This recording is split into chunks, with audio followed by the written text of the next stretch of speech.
Washington, come one and all, welcome to the District of Columbia.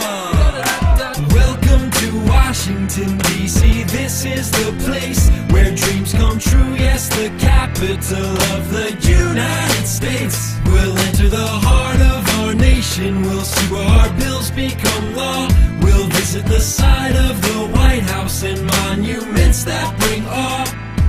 Well, the national capital is not in any state. No favorites are made, no state can overtake. Located on the banks where the Potomac River flows, between Maryland and Virginia, Congress goes to be the spot for the country's headquarters. President Washington mapped out the borders, formed the new district. It was 1790, 68 square miles, you can say it's tiny. It's one of the most important places on the whole earth. America's 3 government branches on the same turf. A sure way to go when you arrive inside the Capitol. Take the metro to Pennsylvania Avenue, the home of the president, the most famous resident. The White House, number 1600, it's elegant. Walking around inside it in a room called the East, you might hear a speech by the Commander-in-Chief. Welcome to Washington, D.C. This is the place where dreams come true. Yes, the capital of the United States.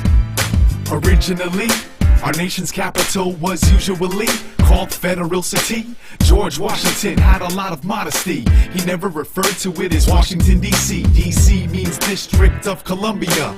Columbia's poetic stands for America, derived from the name Christopher Columbus. A prideful time was the 1800s. It's when the Capitol building would rise. The House of Congress rests on the hillside. 2 chambers to separate its members. The House of Representatives.